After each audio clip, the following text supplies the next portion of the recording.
सुनील सोनी जी कोई बड़ी जीत दी है तो उसका सम्मान है और हम लोग पूरा उनको आज बधाई की बात है, बधाई हो उनको बहुत ही आकलन का विषय तो है कि हम भी सोचे नहीं थे कि कांग्रेस पार्टी जो है इतना वोटों से हारेगी। हम लोग शायद जनता का मूड वोटिंग पैटर्न समझ नहीं पाए कि जनता का मूड क्या है। भारतीय जनता पार्टी की सरकार है, शायद लोगों का मूड रहा होगा कि भाजपा की सरकार तो भाजपा को विधायक बनाया जाए, उस आधार पर वोट होगी। रायपुर दक्षिण विधानसभा उपचुनाव में भाजपा के प्रत्याशी सुनील सोनी ने आकाश शर्मा कांग्रेस प्रत्याशी को 46,000 से ज्यादा वोटों से हरा दिया है। और इस वक्त मेरे साथ आप देख सकते हैं आकाश शर्मा जी हैं। आकाश शर्मा जी, आप लोगों ने बहुत वादे किए कि हमारी पूरी टीम ने मेहनत की और अब चुनाव हम ही जीतेंगे, लेकिन इतने बड़े मार्जिन से हार हो गई। बहुत ही आकलन का विषय तो है कि हम भी सोचे नहीं थे कि कांग्रेस पार्टी जो है इतना वोटों से हारेगी। हम लोग शायद जनता का मूड वोटिंग पैटर्न समझ नहीं पाए कि जनता का मूड क्या है। कोई कांग्रेस पार्टी के सभी नेताओं ने, सभी लोगों ने बहुत सा प्रयास किया था कि हम जनता घर तक, मैं खुद भी घर घर तक पहुंचा और लोगों से संवाद करने का प्रयास किया, जनता के मूलभूत सुविधाओं पे चर्चा करने का प्रयास किया। लेकिन जो शायद जनता का मूड, लोकतंत्र में जनता जो पहला देती है वो सुविधा होता है और जनता ने सुनील सोनी जी कोई बड़ी जीत दी है तो उसका सम्मान है और हम लोग पूरा उनको आज बधाई की बात है, बधाई हो उनको बहुत और हम लोग भी प्रयास करेंगे कि जनता के बीच मौजूद रहें और उनके मूलभूत सुविधाओं के लिए लड़ते रहें।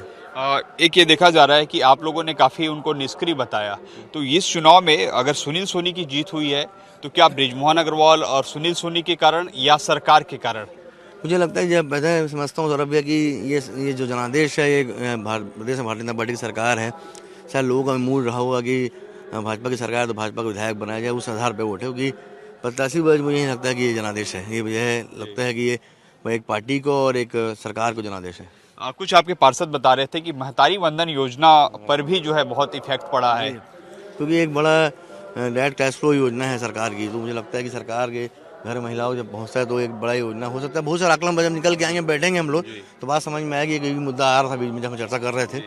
जब और हम आकलन करेंगे, बूथ वाइज, वार्ड वाइज बात करेंगे तो शायद और भी मुद्दे निकल के आएंगे। लास्ट सवाल, अब क्या करेंगे आप, क्योंकि अब तो हार गए हैं चुनाव, यूथ कांग्रेस के अध्यक्ष हैं अब, तो रायपुर दक्षिण के लिए क्या रहेगा?